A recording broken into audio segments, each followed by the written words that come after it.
Considering it was the 18th century and you couldn't exactly hop on a jet, the voyage from England to Australia lasted about 10 brutally long months. As the ship voyaged from port to port in the Atlantic and Indian Oceans, the ladies stopped in places like Rio de Janeiro and Cape Town along the way. And these weren't short little stops to buy souvenirs and stretch their legs. Sometimes they'd be docked for several weeks at a time. Often the convicts made the most of their global tour and did one of the few jobs available to women at the time. As John Nicole, the ship's steward, euphemistically remembered, "We did not restrain the people on shore from coming on board through the day. The captains and seamen who were in port at the time paid us many visits. The ladies kept at least part of their earnings. Some of the ship's officers and sailors, all men of course, allegedly even got in on the business. Sadly, their involvement raises serious questions about the degree to which these captive women were coerced into their activities."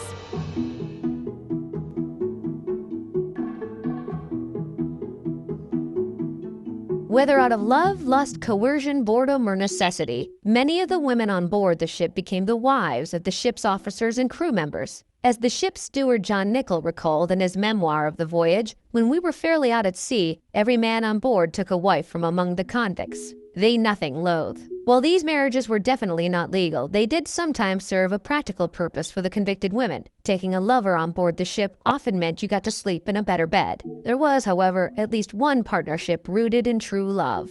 Nicol, the ship's steward we just told you about, seemed to have fallen in love with prisoner Sarah Whitlam. He even intended to marry her once her term ended, but sadly, the two never made it down the aisle. Nicol had to go back to Britain, leaving Whitlam and their child behind in Australia. He attempted to find her and reunite, but tragically, they never saw each other again. It's kind of like the plot of Titanic, with a pregnancy and convicted lady felon thrown in the mix. And if you're taken by Nicol and Whitlam's love story, I do have to warn you that most of the partnerships aboard were not exactly as star-crossed as theirs. The lack of privacy for prisoners on convict ships meant that crew members had access to them, and their relations and interactions could be non-consensual. Considering the age of consent in 18th century Britain was devastatingly low, 10 years old to be exact, some crew members had no problem taking teenage wives during the voyage. Historian Pamela Horn identified 14-year-old Jane Forbes as one such young wife. She had a baby before reaching Australia.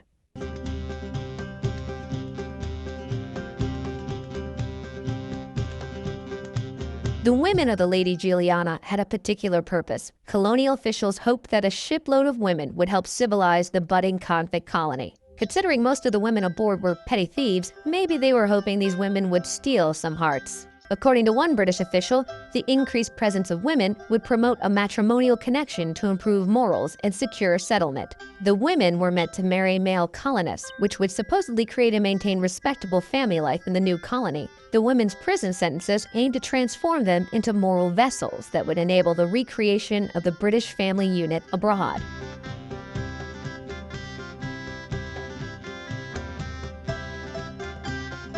The women being transported to New South Wales on the Lady Juliana were prisoners, but their lives were upended for infractions that honestly don't seem like that big of a deal from our 21st century gaze. Though some of the women aboard the Lady Juliana might have been sex workers, that's not why they were sent to Australia. Sex work, or harlotry, was not a transportable offense. In fact, most of the women on the ship had been arrested and sentenced for various degrees of theft. Their offenses ranged from highway robbery to shoplifting and pickpocketing. Mary Hook, for example, was around 20 years old when the British court commuted her punishment for stealing her employer's money and goods from capital punishment to a 7-year sentence in New South Wales. So basically, she was almost killed just because she stole a few things from work, but instead the British government mercifully sent her to an entirely different continent.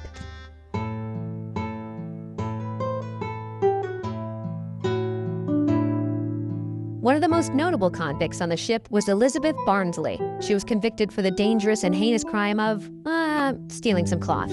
Anyway, Liz, the fabric thief, quickly became a leader during the voyage. John Nicol wrote about her saying, "She was very kind to her fellow convicts who were poor. They were all anxious to serve her. She was as queen among them." Barnsley, who ended up fashioning a career as a madam while on board the ship, was instrumental in overseeing her fellow convicts' economic activities at every port along the way. Though they were not being transported to New South Wales for prostitution, many of the women aboard the Lady Juliana may have been sex workers in addition to whatever petty crimes they committed. A robust harlotry economy existed in 18th century Britain, so it's reasonable to assume that at least some of the 200-plus convicts took part in that line of work.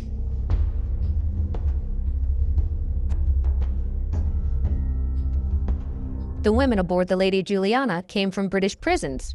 Though a prison reform movement began to grow in the late 18th century, the prison conditions they escaped were deplorable. Prisons were overcrowded, and disease spread swiftly. Just existing in a prison could accidentally lead to a death sentence. And yes, it was still a prison ship, and yes, most of the passenger convicts slept just above the ship's garbage and sewage deck. But the women of the Lady Juliana had something that their land and prison counterparts didn't: consistent access to medical care. The ship had a surgeon and was kept relatively clean. Also, the women weren't chained up like prisoners on other convict ships, and they could barter for improved conditions through various favors. Part of the reason the passengers on the Lady Juliana enjoyed better conditions was because the British government oversaw it, unlike the other ships in the Second Fleet. All the other vessels were operated by Camden, Calvert and King, a notorious and prolific slave trading company.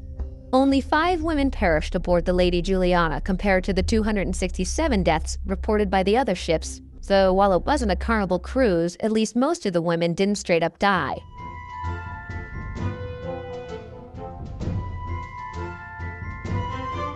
The vast majority of the women who embarked on the Lady Juliana were in their 20s and 30s, but no fewer than 51 of them, around 22%, were teenagers. Mary Wade was one such teen who could have been as young as 11 while aboard. Scholars debate about her exact age, though. Mary was the youngest on the ship. Like many of her shipmates, Wade ultimately married and had a large number of children in Australia. While there wasn't too much troublemaking aboard the Lady Juliana during its 11-month voyage, one notable issue did arise involving drunkenness leading to disorderly behavior. But come on, if you were on a ship full of cool criminal chicks, wouldn't you want to throw back a few tequila shots with your girls? To curb her so-called rowdiness, crew members made passenger Nance Farrell wear a repurposed wooden barrel jacket to keep her from being too much of a drunk mess. When that didn't work, they resorted to flogging her 12 times. Yikes.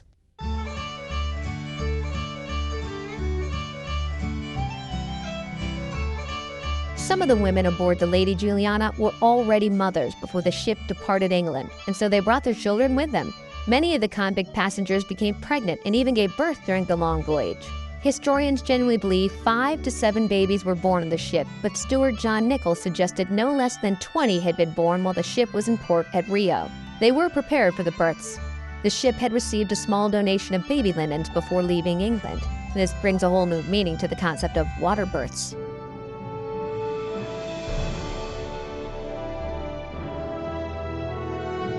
Once the women of the Lady Juliana arrived in their new homeland of New South Wales, they quickly discovered they could enjoy freedoms there that they couldn't in England, even though they were prisoners with few rights who were put in difficult and often dangerous positions. Women arriving in Australia were free from certain British moral codes, even while colonial officials expected them to be vessels of morality. English laws that marked children of unwed mothers as illegitimate, for example, were not enforced. Though being transported to a new colony to get married and propagate British family life was no doubt a complete and total drag, many women made the most of their circumstances in Australia. Some Lady Juliana passengers became upwardly mobile once their prison terms ended and even started their own businesses. Anne Marsh, for one, found success after being abandoned by her ship husband. She got started and ran a variety of businesses, including a liquor shop and a ferry company. You go, girl! While they may have had a rough and terrifying experience, it's no doubt this ship full of women made a lasting impact on Australia and changed the course of history forever. The women of the Lady Juliana became known as the founding mothers of Australia. Between their side hustles in ports of call and their romantic bartering aboard the ship, their journey has gone down in history books as one of the most legendary.